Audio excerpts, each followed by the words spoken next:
Settlers are followed by soldiers to guard them, and the growing settlements force Palestinians off of their land and divide communities.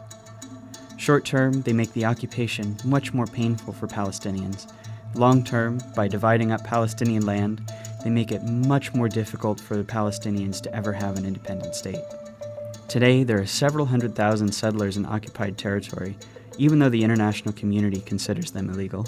By the late 1980s, Palestinian frustration exploded into the Intifada, which is the Arabic word for uprising. It began with mostly protests and boycotts, but soon became violent. Israel responded with heavy force. A couple hundred Israelis, over 1,000 Palestinians died in the first Intifada.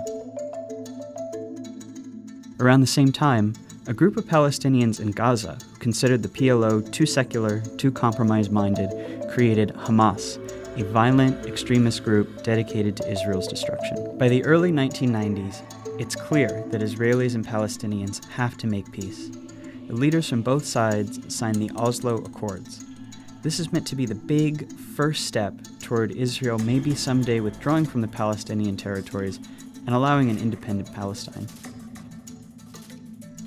The Oslo Accords established the Palestinian Authority, allowing Palestinians a little bit of freedom to govern themselves in certain areas. Hardliners on both sides opposed the Oslo Accords. Members of Hamas launched suicide bombings to try to sabotage the process. The Israeli right protests peace talks with ralliers calling Prime Minister Yitzhak Rabin a traitor and a Nazi. Not long after Rabin signs the second round of Oslo Accords, a far-right Israeli shoots him to death in Tel Aviv.